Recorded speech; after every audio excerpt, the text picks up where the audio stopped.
Hello everyone, this is Mohit Advocate. Welcome back to another class. And this is the rapid detailed class for the भारतीय न्याय संहिता 2023. हमने कल से भारतीय न्याय संहिता पढ़ना चालू किया था, मतलब कल से नहीं, 2 दिन हो गए हमें रैपिड डिटेल्ड क्लास लेते लेते। उसमें मैंने पहली क्लास में तो हमें आपको बताया था कि भाई जनरल इंट्रोडक्शन बताया था कि भाई भारतीय न्याय संहिता को क्यों लाया गया है, और भी जनरल इंट्रोडक्शन बताया था, इसमें क्या क्या नया ऐड किया गया है, क्या क्या ओमिट किया गया है। दूसरी क्लास में कल हमने फिर सेक्शन रीड किया था और अपनी ह्यूमन कंडक्ट वाली थ्योरी बताई थी, सोसाइटल बैलेंस शेक वाली थ्योरी मैंने आपको समझाई थी, जो कि सबसे इम्पोर्टेंट थ्योरी है भारतीय न्याय संहिता और आईपीसी को समझने के लिए। तो आज वाली वीडियो में हम कंटिन्यू करने वाले जो हमने कल पूरा कर लिया था सेक्शन 2 क्लोज 10, आज हम सेक्शन 2 क्लोज 11 से स्टार्ट करने वाले, ठीक है। और मैं अपनी ईवीसी की बुक जो भारतीय न्याय संहिता की उससे पढ़ने वाला हूँ और हर एक चीज़ with interpretation and explanation Hindi में आपको बताने वाला हूँ। ये वर्ड्स, ये टेक्स्ट इस सेक्शन के, इस क्लोज के क्या कहना चाहते हैं, ठीक है। और जितना हमसे होगा जब अपनी वीडियो में करेंगे, ठीक है। तो सेक्शन 2 क्लोज 11, गुड फेथ, अच्छा विश्वास क्या होता है। Good faith, nothing is said to be done or believed in good faith. कुछ भी मत सोचना कि हो गया है, क्या कुछ भी मत सोचना कि हो गया है, किया गया है, या फिर कुछ भी मत सोचना, यकीन करना कि गुड फेथ है, अच्छा विश्वास है। विच इज़ डन और believe without due care and intention, जो कि किया गया है और जो कि यकीनन लगता है, जो कैसे किया गया है वो कार्य, विदाउट ड्यू केयर, कोई कोई उसमें सावधानी नहीं बरती, एंड विदाउट अटेंशन, और उसमें कोई ध्यान भी नहीं था वो कार्य करते वक्त। तो मत सोचना कि उसमें गुड फेथ होगा, उसमें हमेशा बैड फेथ ही होगा। बैड फेथ नहीं होगा मतलब क्या होगा, थोड़ा बहुत नेगलेक्ट होगा, ठीक है, इनडिफरेंट एटीट्यूड होगा। तो ठीक है, अब सेक्शन 2 क्लोज 11 दोबारा पढ़ते हैं। Good faith, nothing is said to be done or believed in good faith which is done or believed without due care and attention, ठीक है। कुछ भी मत सोचना कि भाई हो गया है, कैसे हो गया है वो, गुड फेथ में हुआ है, अच्छे विश्वास में हुआ है, और यकीनन ये मत सोचना कि भाई ये तो अच्छे विश्वास में ये कार्य हुआ है। बिलीव मत करना, कब कब करना, which is done or believed without due care and attention. Which is done or believed without due care and attention, जो कार्य हुआ है और वो कार्य कैसे हुआ है, कुछ समाप्त कैसे हुआ है, या फिर वो कार्य ओरिजिनेट कैसे हुआ है, without due care and attention उसका रिजल्ट निकला है, कोई कॉन्सिक्वेंसेज निकले हैं, तो वो गुड फेथ नहीं है, ठीक है। तो वो क्या है, गुड फेथ नहीं है। और चाहे कुछ भी लगा लो आप, इल विल लगा लो, रैशनेस, रैकलेसनेस, नेग्लिजेंट, ये सब लगा लो, ठीक है। अब सेक्शन 2 क्लोज 12, गवर्नमेंट, सरकार बता रखा है क्या होता है। Government means the central government और द स्टेट गवर्नमेंट, बस ये बता रखा है भाई, सरकार का मतलब समझ लो आप भारतीय न्याय संहिता को समझने के लिए, केंद्र सरकार और राज्य सरकार, ठीक है। अब सेक्शन 2 क्लोज 13, हार्बर। अब हार्बर बता रखा है, जो हमें आईपीसी में सेक्शन 52 कैपिटल ए में बताया हुआ था, वो हमें भारतीय न्याय संहिता में 2:13 में बताया हुआ। Harbour, harbour include supplying a person with shelter. Harbour का मतलब है, हार्बर में शामिल है क्या, पनाह देना नहीं, पनाह देना नहीं, और क्या उसमें शामिल है, supplying a person with shelter, एक व्यक्ति को सप्लाई करना, क्या, शेल्टर मतलब रहने के लिए छत देना, फूड खाना देना, ड्रिंक पीना देना, मनी पैसा देना, क्लोथ्स कपड़े देना, आर्म्स बंदूकें देना, एमुनेशन गोलियां देना, और मीन्स ऑफ कन्वेंस या इधर उधर जाने के लिए कोई साधन देना, व्हीकल देना, और the assisting a person by any means, या फिर इन सारे उसको जुटाने में उस एक व्यक्ति को, ऑफेंडर को यह चीज़ चाहिए, लेकिन उसको आप नहीं दे रहे, लेकिन आप असिस्ट कर रहे हो, इधर उधर फ़ोन करके तिकड़मबाजी कर रहे हो, जाओ उसके पास चला जाओ, उसके पास चला जाओ, ये ले ले वो ले ले, तो आपने क्या किया है, आप भी हार्बर की कैटेगरी में आओगे। पर्सन बाय वो व्यक्ति जो करेगा, आप तो क्यों आओगे, जो व्यक्ति जो असिस्ट भी करेगा ना एक ऑफेंडर को, कि भाई ऑफेंडर के लिए तिकड़मबाजी कर रहा है, कभी उसके पास फ़ोन मिला रहा है कि भाई इसको उसके घर पे रख लियो, इसके उसके घर पे रख लियो, इसको उसकी गाड़ी दिला दियो, उसकी बाइक दिला दियो, ठीक है। ये सब तो उस व्यक्ति ने क्या किया, हार्बर किया, ठीक है। अब देखते हैं, और the assisting a person by any means, किसी भी मीन्स जो ऊपर दिए गए, किसी भी मीन्स से वो असिस्ट कर रहा है ना एक व्यक्ति किसी ऑफेंडर को, whether of the same kind as those enumerated in this clause or not, ये तो हूबहू इससे मिलते जुलते जो मैंने ऊपर पढ़ाए हैं, कौन से, shelter, food, drink, money, clothes, arms, ammunition और मीन्स ऑफ कन्वेंस, ये वाले, या इससे मिलते जुलते और कोई हार्बरिंग कर रहा है, और the same kind as those enumerated in this clause or not to avoid apprehension, और सिर्फ क्या क्या पर्पस है ये सब प्रोवाइड करने का, एक व्यक्ति क्या ये सब क्यों प्रोवाइड कर रहा है एक ऑफेंडर को, क्यों एक ऑफेंडर को ये एक व्यक्ति प्रोवाइड कर रहा है ये सारी चीज़ें, shelter, food, drink, money, clothes, arms, enumeration, कि वो व्यक्ति अवेड अरेस्ट, अरेस्ट ना हो पाए, एप्रीहेंशन, उसको कोई एप्रीहेंड ना कर पाए, मतलब कोई पुलिस अथॉरिटीज़ या फिर कोई और डिपार्टमेंट जो सरकार का उसको उसको उसको पकड़ सकता है, वो ऑथराइज्ड है कि उसने कुछ किया होगा भाई, ईडी सीबीआई उसको पकड़ सकते हैं। लेकिन एक व्यक्ति ऐसे तिकड़मबाजी कर रहा है, उसे पकड़ने नहीं दे रहा, उसका हार्बर कर रहा है, उसको पनाह दे रहा है। और पनाह कैसे देते हैं, ये सारी चीज़ें उसको सप्लाई कर कर, shelter, food, drink, money, clothes, arms, ammunition और मीन्स ऑफ कन्वीनियंस, ये सब दे रहा तो माना जाएगा कि उसने क्या किया है, हार्बर किया है, ठीक है, उस व्यक्ति ने एक ऑफेंडर का। और अगर ये दे रहा है या इससे मिलते जुलते कोई और अन्य चीज़ें दे रहा है, अब भाई एग्जॉस्टिव लिस्ट नहीं है, हार्बर तो किसी भी तरह का हो सकता है, ठीक है, ये एग्जॉस्टिव लिस्ट नहीं है, मतलब कंप्लीट लिस्ट नहीं है हार्बर में क्या क्या मिल सकता है एक ऑफेंडर को, ठीक है, और कुछ भी इसमें ऐड हो सकता है, रेजिड्री भी छोड़ा हुआ है। ये देखिए, whether of the same kind as those in this clause or not, इसमें अब ये दिस क्लोज और नोट खोल दिया ना कि इसमें हम रेजिड्री कुछ भी ऐड कर लो, ठीक है। अब पढ़ेंगे हम सेक्शन 2 क्लोज 14 इंजरी। अब बता रहा क्या चोट क्या होता है, देखिए अब injury means any harm whatever illegally caused to any person. Injury का मतलब है कोई भी नुकसान, कोई भी हार्म, कोई भी चोट, whatever illegally caused to any person, जो कि एक व्यक्ति को पहुंचाया गया है, कैसे, इलीगली, गैर कानूनी तरीके से एक व्यक्ति को हार्म, दुख, चोट, तकलीफ पहुंचाई गई है, ठीक है, इन बॉडी, और कहाँ पहुंचाई गई है, इन बॉडी, बॉडी मतलब शरीर पर, माइंड मस्तिष्क मेंटल कंडीशन पर, रेपुटेशन उसकी इज्जत पर, और प्रॉपर्टी उसकी संपत्ति पर। तो क्या बोला जाएगा कि इस व्यक्ति को इंजरी हुई है, ठीक है। तो ये था हमारा सेक्शन 2 क्लोज 14। अब section 2 clause 15 illegal and legally bound to do, ये बहुत इंपॉर्टेंट है, इसको पढ़ेंगे। अब इलीगल गैर कानूनी क्या होता है, and legally bound to do, and जहाँ भी आ जाए प्लस लगा लेना, मतलब illegal plus legally bound to do हम साथ पढ़ेंगे, ठीक है। Illegal plus legally bound to do क्या होता है, मतलब इलीगल तो मतलब गैर कानूनी, और लीगली बाउंड टू डू बाध्य था करने के लिए, कानूनन बाध्य था करने के लिए, क्या इसी को बोलते हैं लीगली बाउंड टू डू। अब बॉडी पढ़ते हैं 215 की। The word illegal is applicable to everything, यह वर्ड जो इलीगल है गैर कानूनी, ये एप्लीकेबल है हर चीज़ पर। विच इज़ एन ऑफेंस, जो क्या है, जो कि ऑफेंस है, जो कि अपराध है। और which is prohibited by law, ये लो जो कि पनिशमेंट मिलेगी कानून में अगर किसी ने ये कुछ भी किया तो, जो कि प्रोहिबिटेड बाय लॉ है, ठीक है।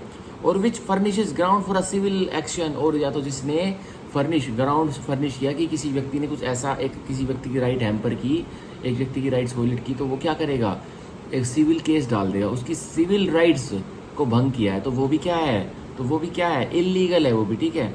And a person is said to be legally bound to do whatever it is illegal to him to omit, और एक व्यक्ति बताया जाता है कि वो लीगली बाउंड टू डू है, बाध्य है, कानूनन बाध्य है करने के लिए, जब whatever it is illegal in him to omit, जब भी उसके जो कार्यों से इलीगल लगता है, गैर कानूनी लगता है कि भाई इसने ओमिशन कर दिया, इसकी ये ड्यूटी थी, एक व्यक्ति की ड्यूटी थी पर इसने यह नहीं किया, तो वो क्या है, वो इलीगल है, ठीक है।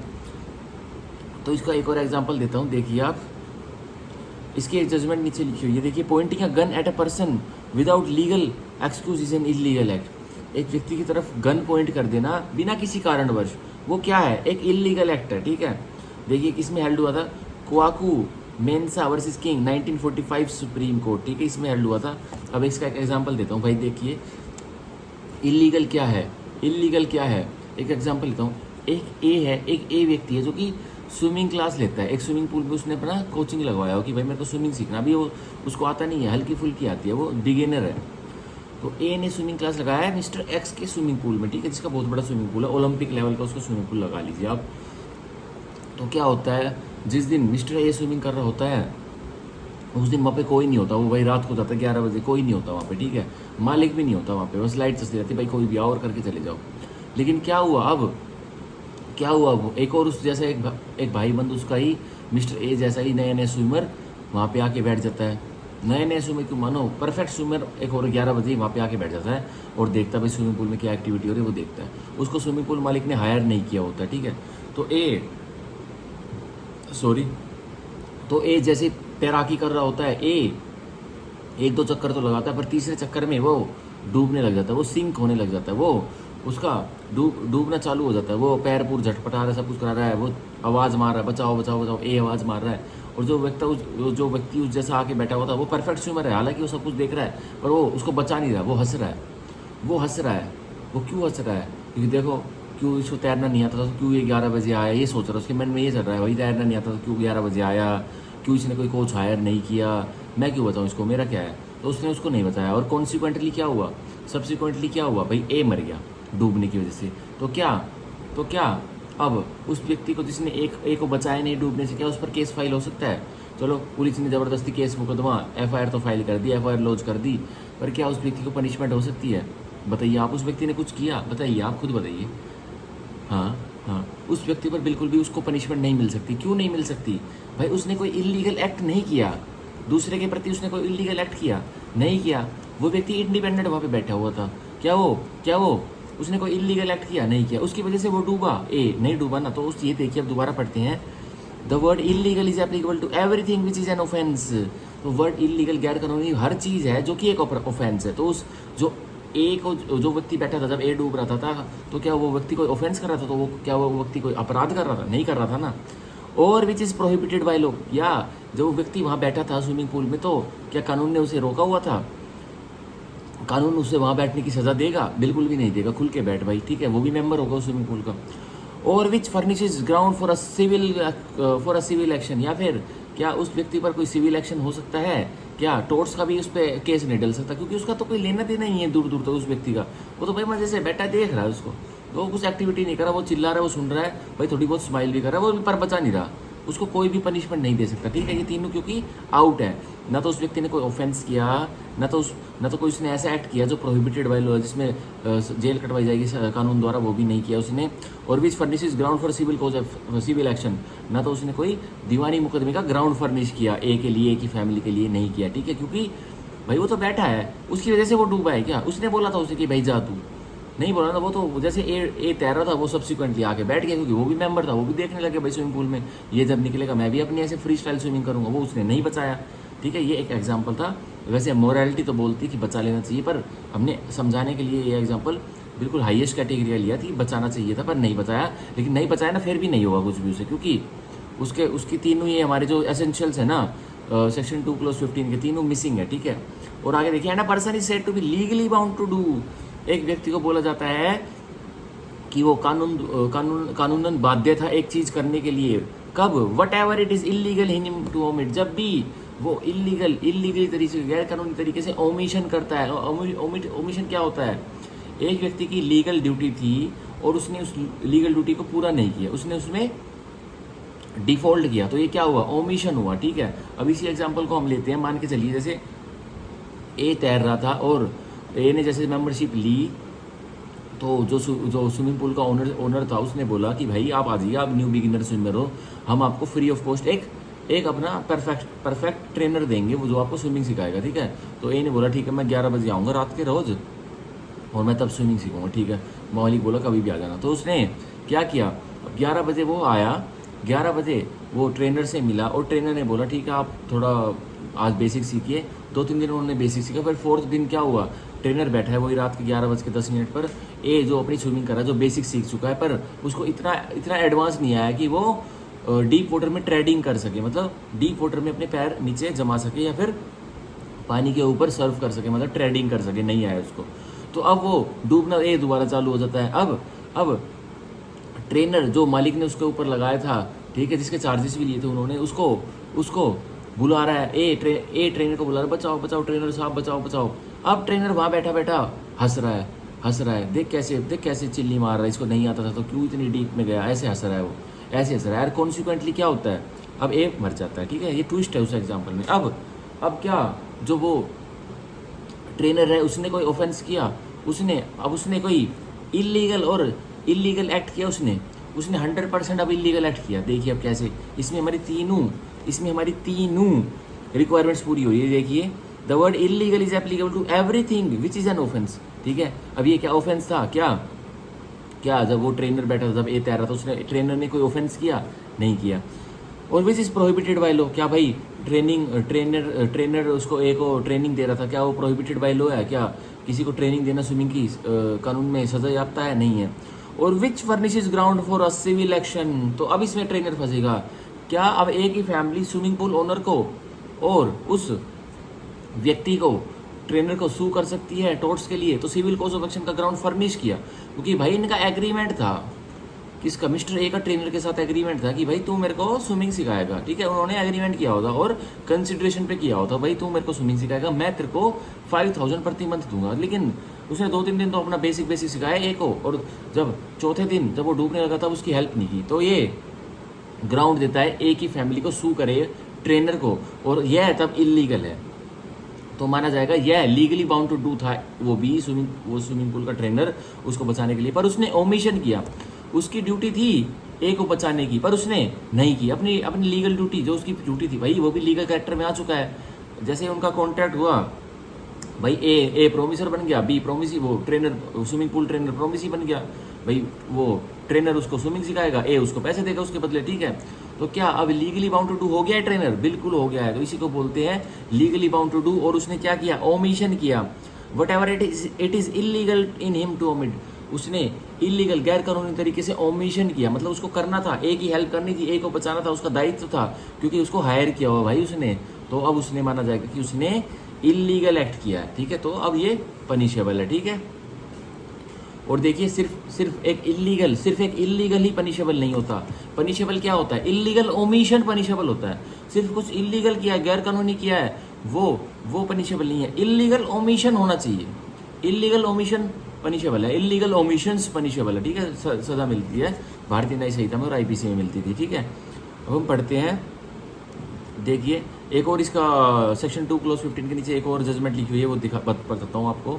ये तो मैंने अपना एक एग्जांपल दिया रैंडम, जो समझ में आ गया होगा आपको कि इलीगल और लीगली बाउंड टू डू होता क्या। देखिए, when omission to do something is unlawful, जब ओमिशन कुछ करना अनलॉफुल है, मतलब गैर कानूनी नहीं है, अनलॉफुल है, मतलब लॉ की नज़रों में वो सही भी नहीं। अनलॉफुल जहाँ भी आ जाए मतलब वो इतना रिजल्ट नहीं दे रहा है, इतना सोसाइटी को हैम्पर नहीं किया। अनलॉफुल मतलब भाई मतलब ठीक ठाक सा है, मतलब ज़्यादा हाईएस्ट डिग्री का कोई ऑफेंस नहीं है, वो अनलॉफुल है बस, ठीक है। देखिए, when omission to do something is unlawful, individual is legally bound to do it. Common cause versus union of India 2018 supreme court, ठीक है, इस जजमेंट में ऐड हुआ था, क्या हेल्ड हुआ था,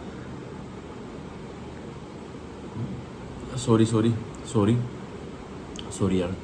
अब देखिए, when omission to do something is unlawful, जब ओमिशन हुआ कुछ, ठीक है, और वो ओमिशन किस में रिजल्ट कर रहा है, अनलॉफुल में रिजल्ट कर रहा है, ठीक है। Individual is legally bound to do, तो अब individual legally bound to do है उस करने के लिए, उस ड्यूटी को, ठीक है। तो ये क्या है, ये कौन सी जजमेंट में हेल्ड हुआ था, common cause versus union of India 2018 supreme court, ठीक है। अब पढ़ते हैं सेक्शन 2 क्लॉज 16 जज। अब ये जज क्या होता है, ठीक है, कल भी शायद जज का आया था, नहीं कल कोर्ट का आया था, ठीक है, कल कोर्ट का आया था, आज हम जज पढ़ेंगे कि जज होता क्या है। अब देखिए सेक्शन 2 क्लॉज 16 जज means a person who is officially designated as जज एंड इंक्लूड्स अ पर्सन। जज का मतलब एक व्यक्ति जिसको ऑफिशियली डेजिग्नेट कर रखा है, कैसे, जज की तरह, ठीक है, न्यायाधीश की तरह, एंड इंक्लूड्स अ पर्सन, और कौन शामिल है इस व्यक्ति में जिसको हम ऑथराइज कर सकते हैं, जिसको हम डेजिग्नेट कर सकते हैं न्यायाधीश की तरह। सब एड 1 who is empowered by law to give, जो कि कानून के द्वारा एम्पावर्ड है, उसको शक्ति मिली हुई है कानून के द्वारा क्या देने के लिए। इन एनी लीगल प्रोसीडिंग, कोई भी कानूनी प्रक्रिया में, चाहे वो सिविल हो या क्रिमिनल हो, अ डेफिनेटिव जजमेंट, एक डेफिनेटिव जजमेंट मतलब एक अंतिम निर्णय, और a judgment which if not appealed against, या फिर कोई ऐसी जजमेंट जो ऐसे उसने निर्णय दिया है जिसकी अपील अगर नहीं हुई ना, वुड बी डेफिनेटिव, तो वो डेफिनेटिव अंतिम बन जाएगी, मतलब फाइनल हो जाएगी। और a judgment which if confirmed by some other authority would be definitive, या अपील भी हो गई है और उस अपीलेट अथॉरिटी ने भी उसको कन्फर्म कर दिया, तो वो क्या हो जाएगी, वो डेफिनेटिव पक्की पुख्ता हो जाएगी, वो अंतिम फाइनल निर्णय आ जाएगा, तो वो भी क्या होता है, वो जज होता है। जज वो व्यक्ति होता है जो ये सारी जजमेंट वगैरह देता है, जो पुख्ता हो जाएगी, जो फाइनल हो जाएगी, तो वो भी जज है। अब सब एट 2 who is one of a body और पर्सन, जो कोई बॉडी है, जैसे सुप्रीम कोर्ट हाई कोर्ट में डिविजनल बेंच कॉन्स्टिट्यूशनल बेंच बैठते हैं, बॉडी ऑफ पर्सन है, मतलब बॉडी ऑफ जजेस है, ठीक है, और पर्सन, या फिर भाई सुप्रीम कोर्ट हाई कोर्ट के जज को छोड़ो, कोई किसी, जैसे मद्रास कोर्ट में ये नीचे लिखा हुआ है ना, इसमें तो नहीं लिखा हुआ, आईपीसी में लिखा होता है, जैसे मद्रास कोर्ट में मद्रास कोड में 1810 वाले में कुछ विलेज पंचायत के मेंबर्स को पावर दी हुई थी कि भाई आप थोड़े बहुत केस दे सकते हो, लोकल जो आती है ना लैंड से रिलेटेड, आप दे सकते हो, तो वो भी क्या है, वो पर्सन्स भी जज कहलाते थे, ठीक है। Which body of person is empowered by law to give such a judgement. और ये जो बॉडी है भाई, सुप्रीम कोर्ट हाई कोर्ट के जो डिविजनल बेंच होते हैं, जो कॉन्स्टिट्यूशनल बेंच होते हैं, वो एम्पावर्ड है ना कानून के द्वारा, वो जजमेंट निर्णय दे सकते हैं ना, तो यही है। तो वो भी पर्सन्स क्या है, वो भी जज हैं, ठीक है। और जो व्यक्ति जिनको लॉ ने पावर दी हुई है, जैसे किसी पंचायत की बॉडी को वो पावर दी हुई है, किसी रूरल एरिया में भाई नगर निगम एमसीजी एमसीडी को म्यूनसिपल कॉरपोरेशन को किसी ने लॉ ने पावर दे दी कि आप इन तरह के ये दीवानी मुकदमे आप देख सकते हो, ठीक है। या फिर कुछ हल्के फुल्के जुर्माने वाले आप क्रिमिनल मुकदमे भी देख सकते हो, मिल जाती है ऐसी पावर, पहले मिलती थी मद्रास कोर्ट में। तो वो क्या होगा, वो पर्सन भी जज होंगे, ठीक है। अब देखते हैं इलस्ट्रेशन, देखिए हाँ ये देखिए इलस्ट्रेशन, सेक्शन 2 क्लॉज 16 की illustration. A magistrate exercising jurisdiction in respect of a charge. एक मैजिस्ट्रेट एक्सरसाइज कर रहा है जुरिडिक्शन, क्षेत्रफल, किस संदर्भ में, एक चार्ज लगाया किसी अपराधी पर, on which he has power to sentence. और वो जो चार्ज वो लगाएगा ना एक अपराधी के ऊपर, उसके पास वो सक्षम भी है कि उसको सजा दे देगा, इसके लिए दोषी ठहरा देगा। टू फाइन और इम्प्रिजमेंट, और क्या उसको सजा दी जाएगी, या तो जुर्माना भर या फिर जेल की सजा काट, विद और विदाउट अपील। या तो उसकी जो वो जजमेंट देगा उसकी अपील है पॉसिबल या नहीं है। इज अ जज, तो वो क्या है, वो व्यक्ति जो ये सब कर रहा है वो जज है, ठीक है। तो यह वो हमारा 2 क्लॉज 16। अब सेक्शन 2 क्लॉज 17 लाइफ। अब जिंदगी क्या होता है, life means the life of a human being. जिंदगी मतलब बोले तो जिंदगी एक इंसान की, unless the country appears from the context. भाई कुछ और हालात दिख रहे हैं ना, आप शब्द जब पढ़ रहे हो, जो भी सिचुएशन आएगी तो मानना फिर वो ह्यूमन बीइंग की लाइफ नहीं है, फिर उसी को मानना, ठीक है। कॉन्ट्रेरी सिचुएशन दिखाता है ना कोई भी फ्रेज, कोई भी सेंटेंस, अगर उसमें ह्यूमन बीइंग अलग से दिखे, प्राइमा फेस दिखेगा, अभी ह्यूमन बीइंग की लाइफ के बारे में बात हो रही, पर कॉन्ट्रेरी दिखाता है वो सेंटेंस, वो टेक्स्ट जो आप पढ़ रहे हो सर्कमस्टांसेस का, किसी भी केस से रिलेटेड, अगर उसमें नहीं लग रहा कि ये ह्यूमन बीइंग की लाइफ से जुड़ा हुआ कोई सेंटेंस है तो वो अलग है, ठीक है। वो फिर वो उसको मत मानना, ठीक है। तो यह था हमारा 2 क्लॉज 17। अब 2 क्लॉज 18 लोकल लॉ। अब ये लोकल लॉ क्या होता है, लोकल कानून देखिए, means a law applicable only to a particular part of India.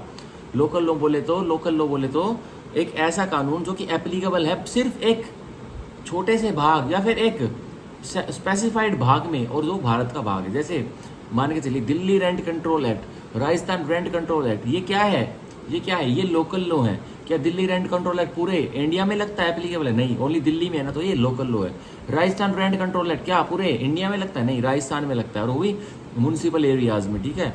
और क्या ये पूरा इंडिया का लॉ है, नहीं, ये राजस्थान का लोकल लॉ है, ठीक है। अब हरियाणा रेंट कंट्रोल एक्ट क्या पूरे इंडिया में लगता है, नहीं, हरियाणा में लगता है, ठीक है। तो ये क्या है, रेजिडेंशियल और कमर्शियल पे लगता है हरियाणा रेंट कंट्रोल एक्ट, तो ये क्या है, तो ये भी लोकल लॉ है, ठीक है। तो ये लोकल लॉ की डेफिनेशन थी। अब सेक्शन 2 क्लॉज 19 मैन। अब बता रखा है एक मैन, एक पुरुष क्या था, man means male human being of any as. Man का मतलब है मेल पुरुष इंसान किसी भी एज का, ठीक है। मतलब एक दिन से लेके अनलिमिटेड कितनी भी एज चाहे उसकी हो जाए। आजकल तो ह्यूमन की मैक्सिमम टू मैक्सिमम जो रूरल एरिया में रहते हैं 80 एज होती है, तो 80 लगा लीजिए। और भाई गाँव में रहते हैं उनकी 100-105 भी आजकल मुश्किल है जाना, लेकिन चली जाती है। लेकिन ये कह रहा है एनी एज का, चाहे अगर एक मैन 150 साल का हो गया ना, तो वो भी अगर अपराध करेगा तो उसको भी सजा दिलाई जाएगी, ठीक है। ये दिख रहा है man means male human being of any as, ठीक है। तो ये हमारा हुआ सेक्शन 219। अब 220 मंथ एंड ईयर। अब बता रखा महीना और साल। Wherever the word month or the word year is used, जहाँ कहीं भी वर्ड, ये शब्द महीना और ये शब्द साल यूज किया हुआ है इस भारतीय न्याय संहिता में, is to be understood at the month, तो ये समझना पड़ेगा जो ये महीना है, और the year is to be record, और जो साल जो रिकॉर्ड जो कैलकुलेशन जो हमें कैलकुलेट करना है, कैसे करना है, according to the Gregorian calendar. ये लीजिए भाई, बहुत ही अहम चेंज है, पहले इंग्लिश कैलेंडर था, अब ग्रेगोरियन कैलेंडर कर दिया कि भाई हमें कौन सा करना है, कौन सा हमें किस हिसाब से देख के चलना है, मंथ और ईयर ग्रेगोरियन कैलेंडर के हिसाब से। लिमिटेशन एक्ट में साफ साफ दिया हुआ है, लिमिटेशन जब हम एक्ट पढ़ते हैं 1963 वाला, उसमें भी ग्रेगोरियन कैलेंडर के हिसाब से हम पढ़ते हैं, जो भी हम प्रिस्क्राइब पीरियड कैलकुलेट कंप्यूट करते हैं। अब भारतीय न्याय संहिता में भी अगर ईयर और मंथ कहीं भी आ गया भारतीय न्याय संहिता के हिसाब से, अगर हमें उसका अर्थ निकालना है तो कहाँ से निकालेंगे, ग्रेगोरियन कैलेंडर से। बहुत बड़ा चेंज है, पहले इंग्लिश कैलेंडर साफ साफ लिखा हुआ था आईपीसी में, ठीक है।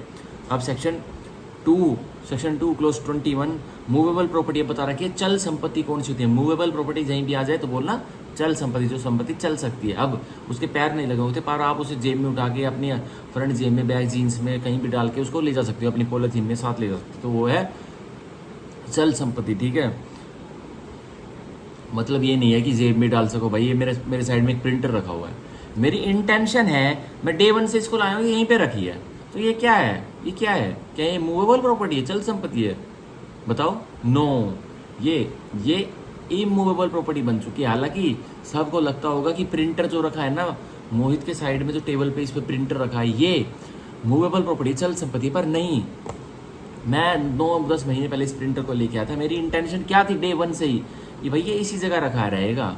अब ये चीज़ जब इसी जगह रखी है तो ये इमूवेबल प्रॉपर्टी हो चुकी है, मूवेबल नहीं रही है, ठीक है। तो ये मैं कहना चाह रहा हूँ। अब देखिए, सॉरी, अब सेक्शन 2 क्लोज 21, मूवेबल प्रॉपर्टी चल संपत्ति का मतलब है includes property of every description, संपत्ति हर डिस्क्रिप्शन की, हर तरह की, एक्सेप्ट पर कौन सी नहीं, land and things attach to earth, जमीन या जमीन से अटैच कोई वस्तुएं हैं वो नहीं है इसमें मूवेबल प्रॉपर्टी में, ठीक है।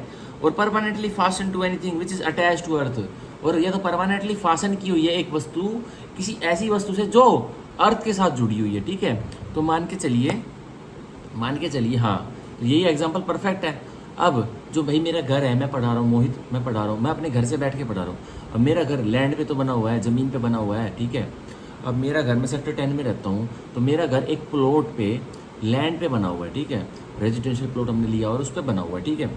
तो वो अब क्या है, ये है इमूवेबल प्रॉपर्टी। अब मेरे घर में जो जो चीज़, जैसे ये मेरा प्रिंटर रखा है, इस टेबल पे बैठा के मैं अपना ट्राईपॉड रखा हुआ है, ये सारी बुक्स वगैरह रखी हुई हैं, मैं पढ़ा रहा हूँ, ये मेरा बुक्स तो थोड़ा बुक्स तो हिलती रहती है भाई, बुक्स तो मूवेबल है, पर ये टेबल मेरा कम से कम 5 साल से यहीं पे रखा है ये टेबल, और ये प्रिंटर मेरा 9-10 महीनों से यहीं पे रखा है। तो इसको बताओ, अब इसको मैं क्या मानूँ, क्या ये मूवेबल प्रॉपर्टी है, इमूवेबल प्रॉपर्टी है? कृपया करके बताएं। 100% ये नहीं, ये मूवेबल प्रॉपर्टी नहीं है, ये इमूवेबल प्रॉपर्टी है, क्योंकि ये मेरी इंटेंशन है कि भाई ये जो वस्तु है ये परमानेंटली फासन है अर्थ के साथ, ये मैंने बेल से बांधी नहीं हुई है, पर ये यहीं पे रखी हुई है। ये 100 किलो का 150 किलो का एक टेबल है, ये यहीं पे रखा हुआ है। तो मेरी इंटेंशन क्या मैटर करती है इसमें, सारा खेल इंटेंशन का। आपकी इंटेंशन हुई कि भाई ये इसको यहाँ रखना है, और 5 साल से मैं हिला नहीं रहा हूँ बिल्कुल भी। अगर डेली इसको मैं यहाँ से उठाकर कहीं और दूसरे कमरे में, भाई क्लास लेने के लिए यहाँ रखता हूँ और क्लास के बाद दूसरे कमरे में, नहीं, ऐसा नहीं होता, ये यहीं पे रखा रहता है, तो इसको भी बोलेंगे हम इमूवेबल प्रॉपर्टी। ये मूवेबल की कैटेगरी में नहीं है। 9-10 महीने में ये प्रिंटर यहीं रखा है, 9-10 महीने से ये प्रिंटर यहीं रखा है जब से खरीदा है, तो ये भी इमूवेबल प्रॉपर्टी बन चुका है। क्यों? क्योंकि इन लास्ट जो सेक्शन 2 क्लोज 21 के लास्ट लेटर पार्ट की वजह से। और permanently fasten to anything which is attach to earth, permanently fasten की हुआ है मैंने ये, और जो अटैच्ड है अर्थ से, भाई ये जो मेरी फ्लोर है ये अटैच है ना अर्थ से, फ्लोर अटैच है, दीवारों से दीवार अटैच है, जमीन से जमीन अटैच है, अर्थ से, ठीक है। तो ये होता है मूवेबल प्रॉपर्टी। और अगर ऐसा कुछ नहीं है तो सारी वो मूवेबल प्रॉपर्टी है, नहीं तो अगर ऐसा सिचुएशन है तो सारी इमूवेबल प्रॉपर्टी, आप ये लगा लेना, ठीक है। तो ये था सेक्शन 2 क्लोज 21। अब मान के चलिए एक और एग्जांपल देता हूँ मूवेबल प्रॉपर्टी का, बहुत आसानी से समझ में आ जाएगा। देखिए, मूवेबल प्रॉपर्टी को डिफाइन करने में, उसका बताने में कि भाई ये चल संपत्ति है नहीं है, तो वो इंटेंशन पर मैटर करता है कि मालिक या फिर कोई और व्यक्ति उसको कैसे धारण कर रहा है उस वस्तु को। अब मेरा ये फ़ोन है जिससे मैं वीडियो रिकॉर्ड करता हूँ, अपनी लाइव क्लास चलाता हूँ, ये फ़ोन है। और ये जो ट्राईपॉड स्टैंड है इसका, अगर मान के चलिए मैं, जैसे मेरे को 1 महीना हो गया अपनी यूट्यूब पर वीडियोस बनाते लेंदी वाली, एक घंटे 2-2 घंटे वाली, तो मैं क्या करता हूँ, मेरे पास एक और फ़ोन है जिसको मैं अलग से यूज़ करता हूँ, पर मैं इस फ़ोन को 1 महीने से यहीं पे रखा हुआ है, ये यहीं पे इसका चार्जर लगता है, यहीं पे ये चार्ज होता है, और मैं यहीं से इसको रख के वीडियो बनाता हूँ। ये यहाँ से 1 महीने से टच पे मस भी नहीं हो रहा, यहीं रखा है ट्राईपॉड पे, ऐसा कैसा टंगा पड़ा है, ट्राईपॉड दूसरी जगह पे रखा है, ठीक है। तो ये क्या है बताइए, आप कृपया करके बताइए क्या है, इसको हम फ़ोन को ट्राईपॉड को क्या बोलेंगे, बताइए। हाँ नहीं, ये अभी भी ये मूवेबल प्रॉपर्टी नहीं है, क्योंकि भाई मेरी इंटेंशन क्या है, मैंने अपना यूज़ करने के लिए फ़ोन मैंने दूसरा लिया हुआ है, पर ये मैं फ़ोन इसको हिलाता नहीं हूँ, ये मैंने फासन किया हुआ है, मतलब मैंने एक ऐसी वस्तु के साथ इसको जोड़ा हुआ है जो कि अर्थ के साथ जुड़ी हुई है। तो ये क्या है, ये इमूवेबल प्रॉपर्टी है, ठीक है। अगर मेरी इंटेंशन यह होती, मेरी मानसिकता यह होती कि भाई क्लास रिकॉर्ड करी, और क्लास रिकॉर्ड करने के बाद अपलोड करी, और अपलोड करने के बाद इस फ़ोन को अपनी जेब में रख के अब चल भरे भाई कहीं अपने काम पे, ठीक है। तो अगर मेरी ये इंटेंशन होती तो ये मूवेबल प्रॉपर्टी होती, तो ये चल संपत्ति होती। पर अब अगर 1 महीने से यह फ़ोन यहीं पे रखा हुआ है और डायरेक्टली बस इसी यूज़ के लिए आता कि मैं वीडियो बनाऊंगा और यहीं से अपलोड करूंगा, फ़ोन टच से मस भी नहीं ला रहा, तो ये क्या है, ये इमूवेबल प्रॉपर्टी है। यही डिफरेंस है जो कॉमन व्यक्ति को और लेमैन को और थोड़े बहुत एडवोकेट्स को समझ नहीं आता, यही है, ठीक है, यही है। तो कोर्ट सीधे सीधे जज यही दिमाग लगाता है, ठीक है। अब देखिए सेक्शन 2 क्लोज 22 हम पढ़ेंगे नंबर। अब ये नंबर क्या होता है, unless the country appears from the context, जब तक भाई अपोजिट हालात ना दिखाए जो आप शब्द पढ़ रहे हो केस के, तब तक तो वो मानना, वरना क्या मानना, जब तक ये जनरल रूल यह मानना। Words importing the singular number, जो वर्ड इंपोर्ट कर रहे हैं singular number, includes the plural number, तो उसमें शामिल है क्या, सिंगुलर नंबर में शामिल है क्या, प्लूरल नंबर, ठीक है। And words importing the plural numbers includes the singular number, और वर्ड्स जिसमें हमें दिख रहा है साफ साफ ये तो प्लूरल नंबर है, प्लूरल डिजिट है, तो उसमें सिंगुलर डिजिट भी आपको साथ के साथ माननी पड़ेगी, ठीक है। सॉरी, तो ये था हमारा सेक्शन 2 क्लोज 22। अरे सिंगुलर मतलब एक वचन और बहुवचन, ठीक है, एक वचन और बहुवचन। जो एक वचन है तो मान के चलना, जैसे मैं पर्सन बता रहा हूँ, पर्सन क्या है, पर्सन से क्या समझ आ रहा है, व्यक्ति, तो मान के चलना वो पर्सन्स भी हो सकते हैं, व्यक्तियों भी हो सकती है, व्यक्तियाँ भी हो सकते हैं, ठीक है, जो भी हो, ठीक है। अब मैं बता रहा हूँ नर, तो ये प्लूरल है, मैं नारी, इसके साथ नर के साथ इम्प्लाइड है क्या, नारी, मान के चलना सिंगुलर के साथ प्लूरल जुड़ा हुआ है, इंपोर्ट कर लेना अपने आप ही, ठीक है। जो भी अगर कुछ हालात अलग दिखाए तो वो मानना, भाई वर्ड से सर्कमस्टांसेस अलग है, भाई सिंगुलर को सिंगुलर ही मानेंगे और प्लूरल को प्लूरल ही मानेंगे, कुछ ऐसी हालात है तो उन्हें मानना, वरना जनरल रूल ये है जहाँ सिंगुलर नंबर लिखा हुआ है तो उसमें प्लूरल है, और जहाँ प्लूरल नंबर लिखा हुआ है उसमें सिंगुलर नंबर शामिल है, ठीक है। तो यह था हमारा सेक्शन 2 का क्लोज 22। अब सेक्शन 2 का क्लोज 23, ओथ। अब शपथ क्या होता है, बहुत जरूरी है। Oath includes a solemn affirmation substituted by law for an oath.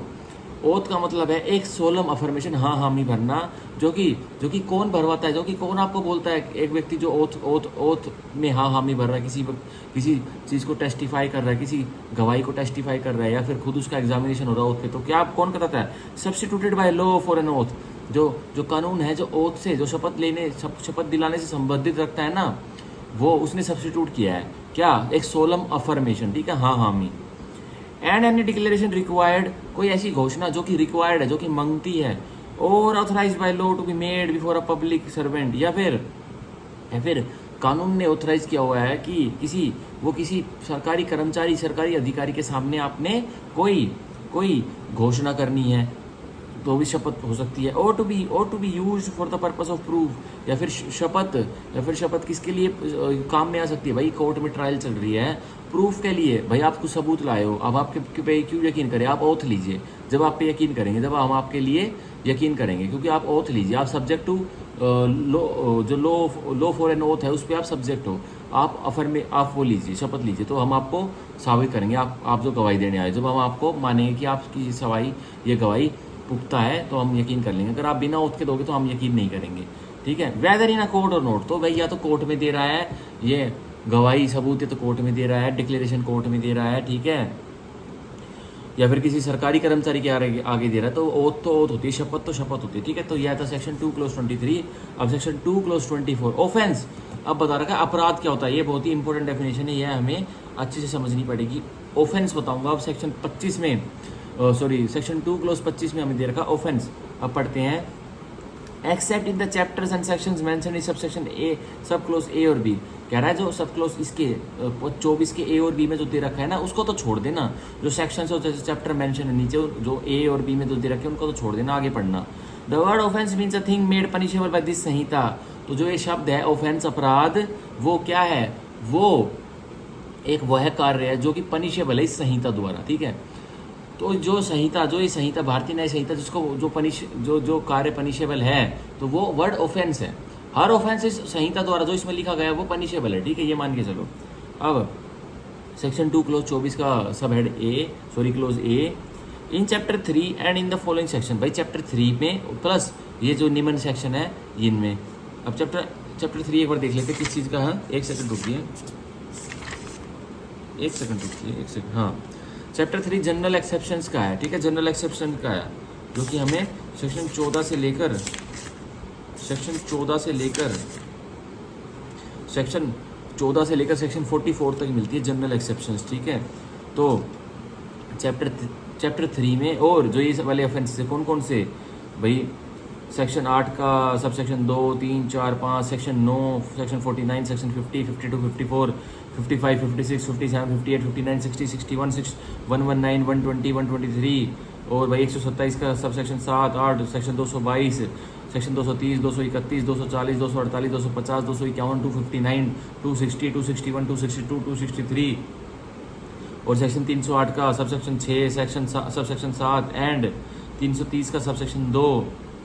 The word offence means a thing punishable under this Sanhita. तो इनमें जो वर्ड्स है ना, इनमें जो वर्ड्स हैं उनका तो अलग मतलब निकल के आ रहा है, पर आगे जो जनरल रूल है जो मैंने चैप्टर 3 और ये वाले जो सेक्शन का एक बार जो अभी ट्रेन से चलाई जो बताई, इनका तो अलग अलग से छोड़ के चलो। लेकिन जो और अन्य चीज़ें हैं, the words offence means a thing punishable under this Sanhita. जो वर्ड कहीं भी अपराध लिखा जाए, ऑफेंस लिखा जाए, तो मान लेना कि वो पनिशेबल है इस संहिता द्वारा, जेल कटवाई जाएगी, कुछ ना कुछ सजा मिलेगी, ठीक है। और अंडर एनी स्पेशल और लोकल लॉ, और अब क्या है, या फिर पनिशेबल है किसी स्पेशल या लोकल लॉ में भी, ठीक है। इनको छोड़ दो और बाकी सब पनिशेबल है, ठीक है, स्पेशल लॉ में भी और लोकल लॉ में भी, ठीक है। अब बी हम पढ़ेंगे सेक्शन 2 सब सेक्शन 24 का क्लोज बी।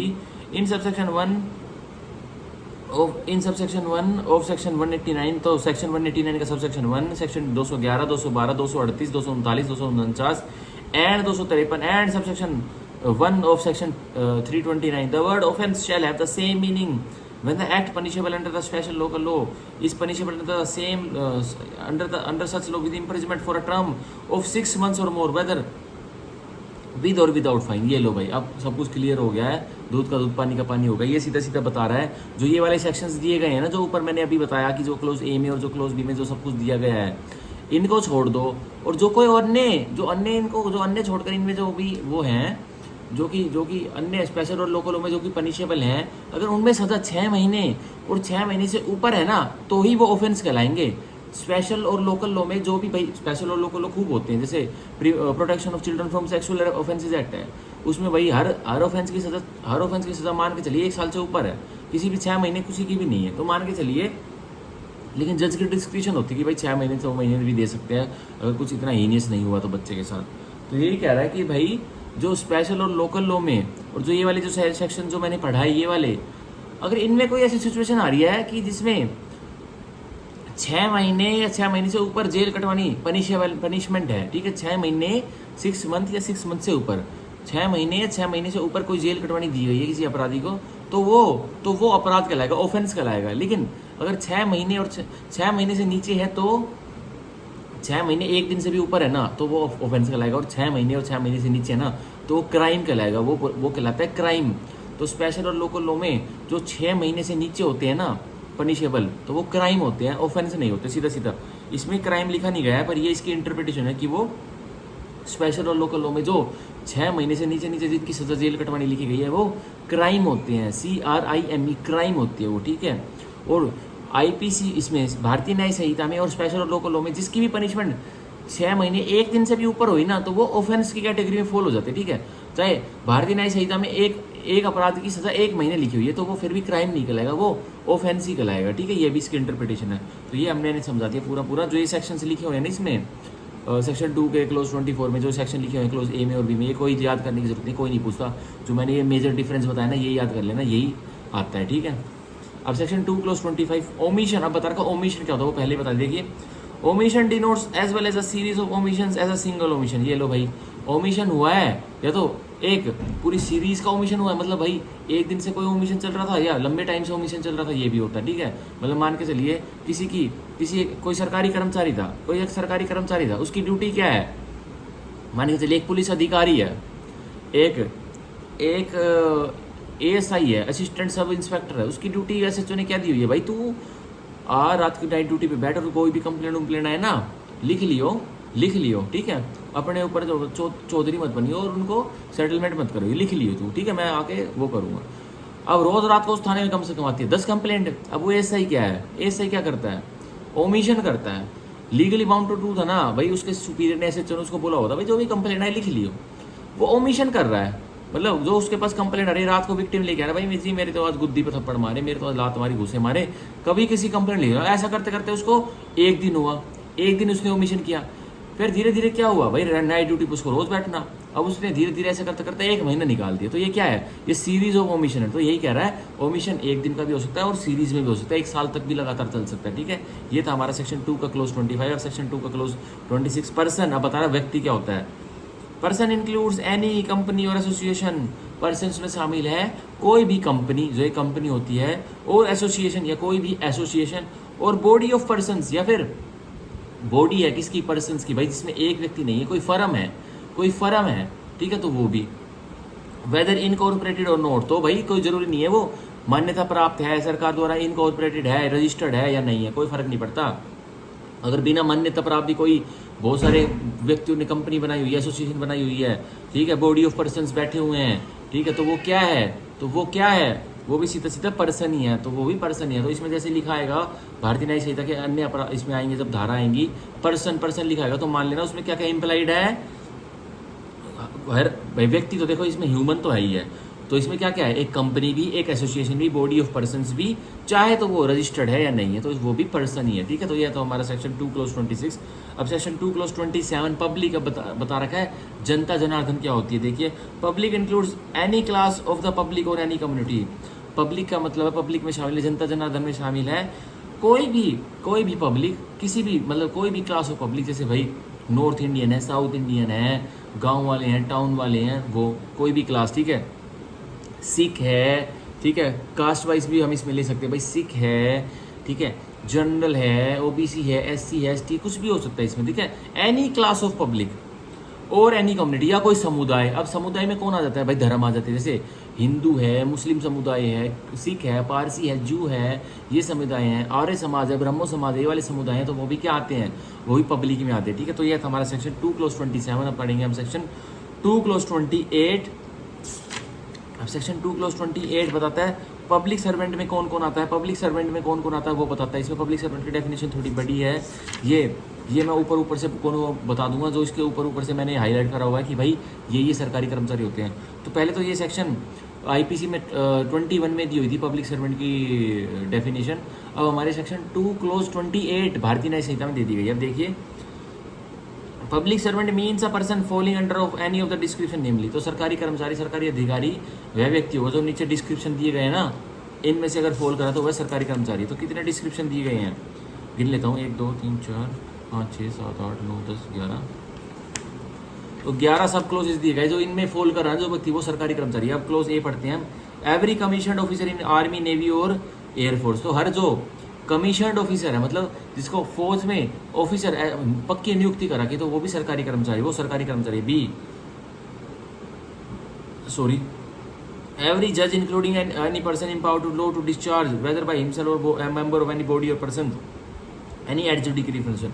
हर जज, देखो कोई और व्यक्ति जो जज की तरह जिसको अपॉइंट करा के, नियुक्ति करा की, तो भाई डिस्चार्ज करेगा, जो तेरे को फंक्शन लॉ नहीं दे रखा वो डिस्चार्ज करेगा, तो वो भी सरकारी कर्मचारी। सी, every officer of court including a liquidator, receiver or commissioner whose duty it is as such officer to investigate or report on any matter of law or fact, or to make, authenticate or keep any document, or to take charge or dispose of any property, or to execute any judicial process, or to administer any oath, or to interpret or to preserve order in the court, and every person specially authorized by a court to perform any of such duties. तो कोई भी अधिकारी है ना court का, अदालत का, तो वो भी सरकारी कर्मचारी है। मतलब एलमद हो गया, नया कोर्ट हो गया, बैलीफ हो गया, ठीक है, क्रिमिनल एलमद हो गया, सिविल एलमद हो गया, जो सर्विंग ऑफिसर होता है ना कोर्ट का, तो वो भी तो कर्मचारी है कोर्ट का, तो वो भी पब्लिक सर्वेंट है। ठीक है भाई, तो ये भी याद रखना। अब डी, एवरी असेसर और member of panchayat assisting a court और पब्लिक सर्वेंट। कोई मेंबर है, कोई सदस्य है पंचायत का, वो क्या कर रहा है, वो या तो कोर्ट की मदद कर रहा है, या फिर किसकी, वो किसी सरकारी अधिकारी की मदद कर रहा है, तो कह रहा है वो भी सरकारी अधिकारी, उसको भी समझ लो आप। ठीक है। ई, एवरी आर्बिट्रेटर, कोई भी आर्बिट्रेटर है तो वो क्या है, वो भी सरकारी कर्मचारी, उसको मान लीजिए भारतीय न्याय संहिता के अनुसार। आर्बिट्रेटर क्या होता है बहुतों को नहीं पता। आर्बिट्रेटर होता है जो भाई बड़ी बड़ी ये कंपनी होती है, जैसे अमेजोन और फ्लिपकार्ट, इनके बीच में कोई डील हुई, ये अपने एक एग्रीमेंट में जो इनका कॉन्ट्रैक्ट बनेगा उसमें एक क्लोज लिखवा लेंगे कि भाई कोई भी लोचा होता है ना हमारी डील में, तो हम कोर्ट में नहीं जाएंगे, हम आर्बिट्रेटर एक सुप्रीम कोर्ट के बड़े से बाबू के पास चले जाएंगे और उससे अपनी गुत्थी को सोल्व करवा लेंगे, जो कि हमारे बीच में लफड़ा हुआ है। ठीक है, तो वो होता है आर्बिट्रेटर। तो मोटी मोटी फीस लेते हैं वो, तो वो होता है आर्बिट्रेटर, और कुछ नहीं होता। ठीक है। अब देखिए F, every person who holds any office by virtue of which he is empowered to place or keep any person in confinement. कोई ऐसा व्यक्ति है जिसने एक ऑफिस, एक कार्यालय धारण कर रखा है, तो वो हर व्यक्ति को, जो भी भाई जो भी जिसने भी कुछ गुनाह किया तो उसको कन्फाइनमेंट में अपने अपने लॉकअप में या अपने किसी कमरे में बंद रख सकता है, तो वो भी सरकारी कर्मचारी है। अब भाई कन्फाइनमेंट में मतलब बंदी बना के भाई पुलिस वाले नहीं रख सकते, सीबीआई ऑफिसर हो गए, ईडी ऑफिसर्स हो गए, ठीक है, ये भी रख सकते हैं, ठीक है। भाई मुंबई में स्पेशल टास्क फोर्स है, एसटीएफ है, हरियाणा में भी एसटीएफ, तो वो सारे पुलिसकर्मी तो हैं भाई, पुलिस ऑफिसर्स ही हैं वो, पर उनको नाम क्या दे दिया, उनको उनकी बॉडी को क्या नाम दे दिया, एसटीएफ दे दिया, स्पेशल टास्क फोर्स, तो वो भी कन्फाइनमेंट में रख सकते हैं ना भाई। एसटीएफ वाले किसी को पकड़ के ले जाते किसी मुजरिम को, तो कहाँ अपनी कन्फाइनमेंट में रखते हैं जब तक वो इन्वेस्टिगेशन करते हैं, ठीक है, तो वो भी सरकारी कर्मचारी है। अब next, every officer of the government whose duty it is as such officer to prevent offences, कोई ऐसा अधिकारी सरकार का जिसकी ड्यूटी क्या है कि वो भाई वो ऑफेंस अपराध होने से बचाए, ठीक है।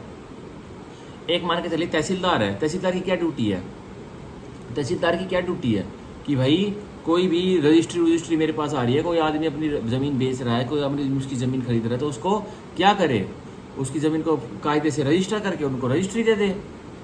पुलिस ऑफिसर्स है, उनकी क्या ड्यूटी है, क्या ड्यूटी है उनकी कि कोई मेरे को विक्टिम कोई मेरे से कंप्लेंट की दरख्वास्त लेके आ रहा तो उसकी कंप्लेंट ले और उसकी सहायता करे, तो ये ड्यूटी है ना, उसको कानून ने ड्यूटी दी हुई ना, तो वो भी होता है सरकारी कर्मचारी। और देखिए, to give information of offences, to bring offender to justice, or to protect the public health, safety or convenience. या फिर डॉक्टर, जो सरकारी डॉक्टर होते हैं ना, वो भी सरकारी कर्मचारी हैं, उनकी ड्यूटी है ना पब्लिक हेल्थ को, सेफ्टी को और कन्वीनियंस को क्या करना, प्रोटेक्ट करना, रक्षा करना, तो वो भी सरकारी कर्मचारी हैं। अब every officer his duty is to such public to take, receive, keep और expend any property on behalf of the government. कोई ऐसा अधिकारी जो सरकार ने नियुक्त करा कि भाई सरकारी कोई संपत्ति को आपको क्या करना है, ख्याल रखना है, या तो सरकार के लिए कोई प्रॉपर्टी को आपको लेना है, मतलब किसी से जब्ती करनी है, भाई लेना होगा, ऑर्डर हुआ होगा कुछ, रिसीव करना है, ठीक है, कीप अपने पास बनाए रखना है, रिटेन करे रखना है, और एक्सपेंड, या फिर भाई एक प्रॉपर्टी आपको दी थी तो आपको उस प्रॉपर्टी से और फैलानी है, ठीक है, मतलब भाई उससे इनकम अर्न करके और प्रॉपर्टियाँ लेनी है, तो वो भी अधिकारी जो सरकार ने नियुक्त किया हुआ इन चीज़ों के लिए, वो भी सरकारी है, ठीक है। अब देखिए, अब इसमें मेनली ये रेवेन्यू ऑफिसर्स आ जाते हैं, जो भाई ये टैक्स जो पे करते हैं, जो ये कलेक्टर वगैरह, ये सारे सरकारी कर्मचारी, वो तो सभी को पता है। अब next, every officer whose duty it is such officer to take, receive और कीप और expend property in behalf of survey of assessment of levy, rate of tax of circular common purpose of the village, town और district. कोई ऐसा अधिकारी है जिसको सरकार ने ड्यूटी दी हुई है कि भाई तुम भले के लिए, जनता जनाता के भले के लिए कोई टैक्स की उगाही करो, या किसी के ऊपर टैक्स लगाओ, कर लगाओ, ठीक है, और किसी सेकुलर कॉमन पर्पस, एक सेकुलर धर्मनिरपेक्ष, मतलब कोई ऐसा पर्पस होना चाहिए जो सभी धर्मों के लिए एक समान हो, किसी एक धर्म के लिए कोई टैक्स नहीं ले सकता, और सबकी राइट भी है, कोई भी टैक्स देना चाहे तो देते, नहीं देना चाहे तो कोई उसको कंपेल नहीं कर सकता, ये भी ड्यूटी है। तो कोई ऐसा अधिकारी भी अगर लगाया तो वो भी सरकारी अधिकारी है, ठीक है। Next, every person who holds any office by virtue of which is empowered to prepare, publish, maintain और रिवाइज एन इलेक्टोरल रोल, तो ये सीधी बात हो रही है, इलेक्शन कमीशन के जो भी अधिकारी है वो भाई इलेक्टोरल रोल, जो इलेक्शन में हम वोट डाल के आते हैं, हमारी पर्ची पहले आ जाती है, नंबर पहले आ जाता है कि आपका सेंट्रीज वाले उसमें आपकी वोट नंबर ये है, सीरियल नंबर ये है, तो वो क्या है, वो सारे इलेक्शन कमीशन के अधिकारी क्या है, सरकारी कर्मचारी, ठीक है। अब सेक्शन 2 क्लोज 28 का क्लोज सब क्लोज के रह गया हमारा, ये थोड़ा बड़ा है, ये देखिए, इसको पढ़ लेते हैं। एवरी पर्सन, हर एक व्यक्ति, कौन, इन द सर्विस और पे ऑफ द गवर्नमेंट, जो सरकार से तनख्वाह ले रहा है वो भी सरकारी कर्मचारी है। बी, इन द सर्विस और pay of local authority as defined in section 3 of the general clause act 1897, कोई ऐसा व्यक्ति है जो कि नौकरी कर रहा है लोकल अथॉरिटी के अंतर्गत। अब लोकल अथॉरिटी क्या होती है, सीधा याद कर लीजिए, सीधा याद कर लीजिए, आर्टिकल कौन सा आर्टिकल याद कर लीजिए, article 12 of the constitution of India, जिसमें लोकल अथॉरिटी वर्ड दिया हुआ है, पंजाब नेशनल बैंक, ठीक है, लाइफ इंश्योरेंस कॉर्पोरेशन, LIC, ये सब क्या है, ये लोकल अथॉरिटी है, ठीक है, ये सरकार, ये इनको भी हम स्टेट मानते हैं according to constitution of India, तो वो भी सरकारी कर्मचारी है, ठीक है। और हम पढ़ते हैं अब इसमें 2 के इसमें ये हमारा पूरा हुआ सेक्शन 2 का क्लोज 28 भारतीय न्याय संहिता का। अब इसमें एक एक्सप्लेनेशन दी गई है, इसके सब क्लोज के में एक्सप्लेनेशन ए दी गई है, बोल रहा person falling under any of the description made in this clause are public servants whether appointed by the government और नॉट। तो जो व्यक्ति इन क्लोजेज में जो मैंने अभी पढ़ा इसमें फॉल कर रहे हैं ना, तो वो सारे सरकारी कर्मचारी है, या तो उनको सरकार ने अपॉइंट किया या तो नहीं किया, तब भी वो माने जाएंगे वो सरकारी कर्मचारी है, ठीक है। भाई कॉन्ट्रैक्ट पे रख लेती है कभी कभी सरकार, कॉन्ट्रैक्ट पे नहीं रखती है भाई, नगर निगम है, MCC हमारी गुड़गांव की है, उस पर तो इतने सारे व्यक्तियों को अपॉइंट नहीं करती, और वो सारे क्या करते हैं, वो भाई टैक्स को एक्सेस करते हैं, हाउस टैक्स पे कितना, मतलब एक हाउस पे कितना टैक्स लगाना है, एक वोटर पे कितना टैक्स लगाना है, सप्लाई पे, तो वो सारे क्या है, सरकारी कर्मचारी हैं, और उनको रखा हुआ है कैसे, कॉन्ट्रैक्ट पे रखा हुआ है, ठीक है, तो तब भी वो पब्लिक सर्वेंट है। अब देखिए, D. Every person who is in actual possession of the situation of a public servant, whether legal defect there, may be in his right to hold the that situation is a public servant. तो ये कह रहा है कि भाई मतलब एक व्यक्ति को कार्यालय दिया हुआ है, सरकारी कार्यालय सौंपा हुआ है, तो कह रहा है कि बाद में पता लगे कोई लीगल डिफेक्ट था उसके उस कार्यालय में बैठने में, कह रहा कोई फर्क नहीं पड़ता जब तक उसने जो अपने अधिकारों का यूज करके कोई भी निकाले है ना, कोई भी एक्ट किया है, तो वो सरकारी कर्मचारी मानना। उसे लीगल डिफेक्ट बाद में पता चला जब, तो उसको निकाल देंगे भाई, उसको टर्मिनेट कर देंगे, रद्द कर देंगे उसकी नियुक्ति को, लेकिन जब तक उसने जो एक्ट किया है तो वो पब्लिक सर्वेंट नहीं किया, ये मान के चलना।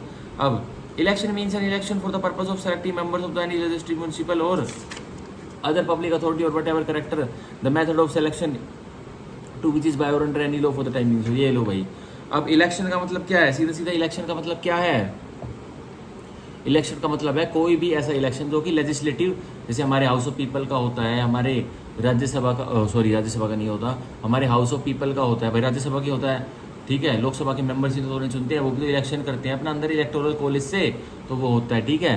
तो और क्या होता है, कोई म्युनिसिपल भाई, कोई नगर निगम के चुनाव है तो वो भी अगर उसके कोई सरकारी कर्मचारी उसको इलेक्टोरल रोल बना रहा है तो वो भी सरकारी कर्मचारी है। और इलेक्शन का मतलब है चुनाव क्या होते हैं, चुनाव means an election for the purpose of selecting members of any legislative municipal or other public authority, या कोई और अन्य पब्लिक अथॉरिटी के लिए चुनाव करवाया गया है तो वो चुनाव में आता है।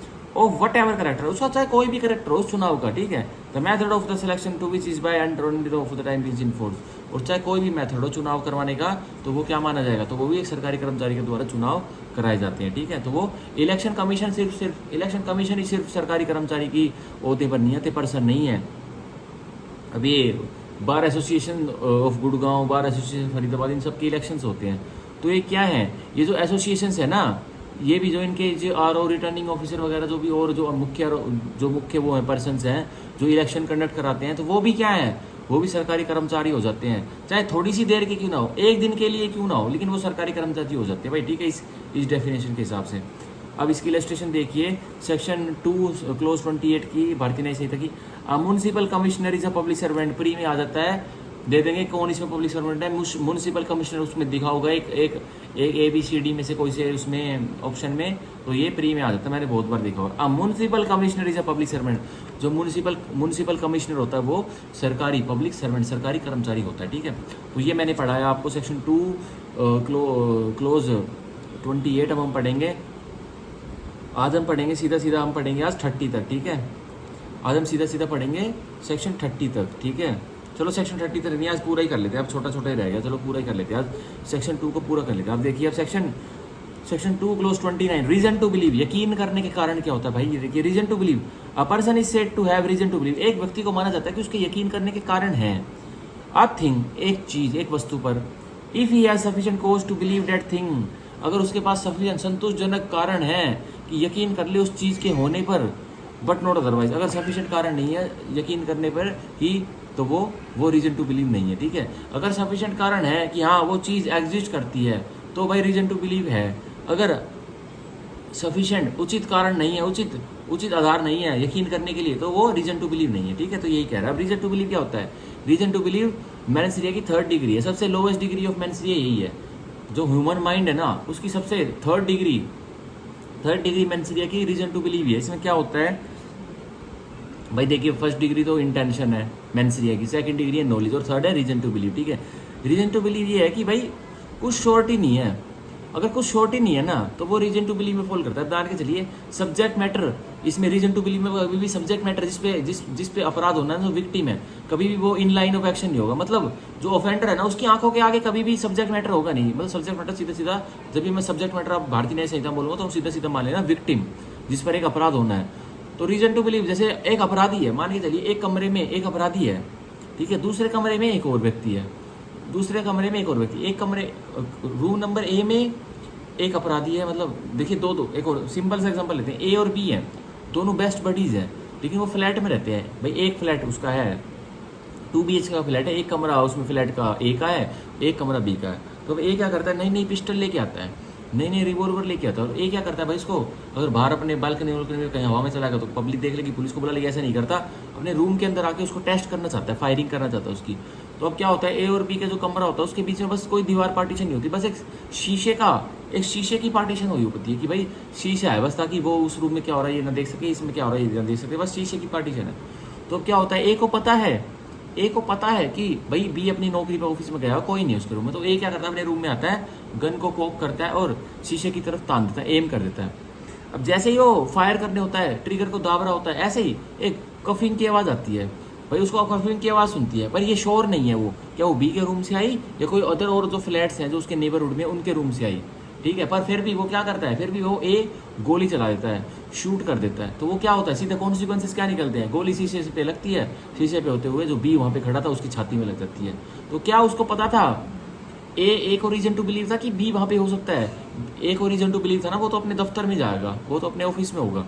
तो यही है, क्या ए को हूबहू अपनी बेयर आइज से बी आमने सामने दिख रहा था, इसी को बोलते subject matter is not in line of action.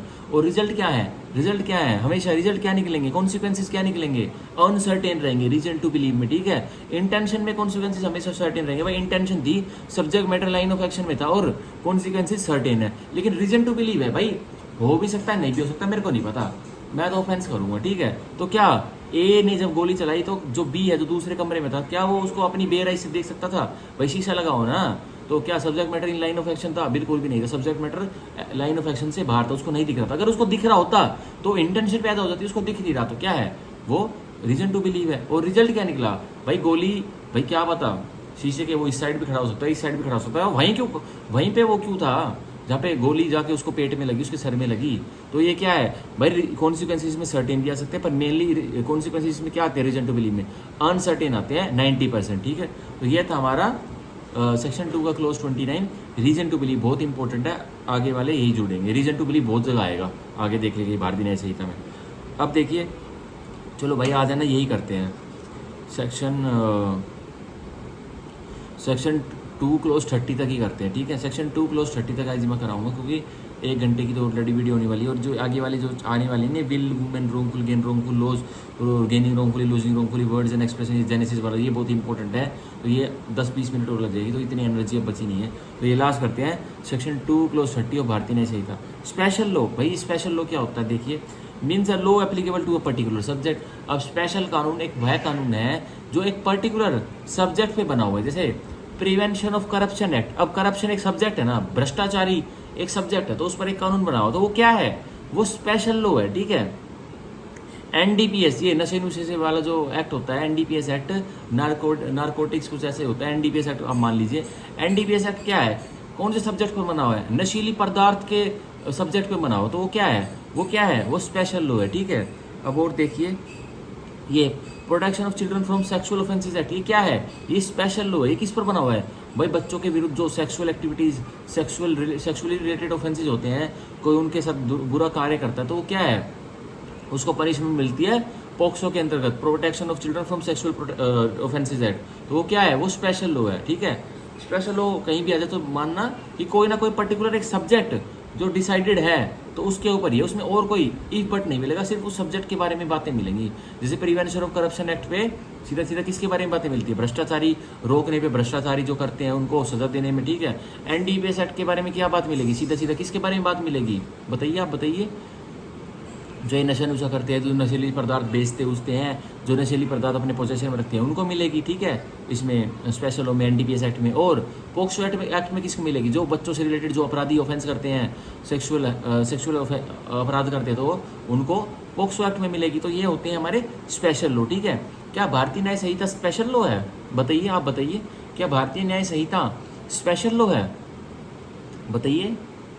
नहीं, भारतीय न्याय संहिता स्पेशल लॉ नहीं है। भारतीय न्याय संहिता एक स्टैट्यूट है, जो ना कि स्पेशल लॉ है ना कि लोकल लॉ, वो एक स्टैट्यूट है, ठीक है, वो एक स्टैट्यूट है। स्टैट्यूट तो स्पेशल और लोकल लॉ भी होते हैं, लेकिन ये एक ना तो ये स्पेशल लॉ की कैटेगरी में है ना लोकल लॉ की कैटेगरी में, ये एक पूरा नेशन वाइज हमारे भारत में ये कॉमन है। जम्मू कश्मीर से लेके कन्याकुमारी तक जो भी अपराध करेगा और आईपीसी के धाराओं को अट्रैक्ट करेगा, इसकी भारतीय न्याय संहिता की धाराओं को अट्रैक्ट करेगा, तो उस पर भारतीय न्याय संहिता की धारा 1 जुलाई 2024 के बाद लगने वाली है, ठीक है। तो ये ना तो स्पेशल लॉ है ना ही लोकल लॉ है, ये पूरा एक सेकुलर स्टैट्यूट है जो पूरे इंडिया पर लागू होता है, ठीक है। तो यह था हमारा सेक्शन 2 क्लोज 30 ऑफ द भारतीय न्याय संहिता। अब कल वाली क्लास में हम करेंगे जो बचे हुए हमारे और प्रोविजंस हैं। अभी तो भाई बहुत लंबा टाइम है यूपी के एग्जाम के लिए, और भी जो एग्जाम आने वाले हैं, खुल के प्रिपरेशन करो मेरे साथ और जज बनो आराम से, ठीक है। अब आगे हम पढ़ेंगे, अब कल पढ़ेंगे सेक्शन 2 क्लोज 30 तक मैंने पढ़ाया। आज मैंने 20 क्लोजेस कवर कराए 1 घंटे में, ठीक है भाई। देखो डिटेल में बता रहा हूँ, और जो इंटरप्रिटेशन जो निकल सकती है वो बिल्कुल पॉसिबल बता रहा हूँ, ठीक है। तो अब हम कल पढ़ेंगे आगे, ठीक है। तो अब धीरे धीरे भाई 1 महीना इसे लग ही जाएगा बेयर ट्रेडिंग में, फिर बचा हुआ 1 महीना हमारे रजिस्टर ट्रेडिंग में लग जाएगा, जो नोट्स मेकिंग मैंने की हुई है ना उसमें लग जाएगा, ठीक है। तो ये हुआ आज पूरा आज की क्लास। तो bye bye, thank you, take care. और अगर कभी भी कोई ये वीडियो देख रहा हो तो इन प्रोविजंस को जैसे आज मैंने पढ़ाया, तो साथ के साथ अगर बुक है तो साथ के साथ रीडिंग भी मार लेना एक बार। तो प्री में जैसे ही कोई क्वेश्चन टकराता है ना, तो तुरंत वर्डिंग सीधा दिमाग आपका बुद्धि कहाँ जाती है, आपके बुक पे जाती है कि भाई वहाँ का लिखा हुआ था, तो जैसे पढ़ना जरूरी, ठीक है। तो bye bye, take care, thank you.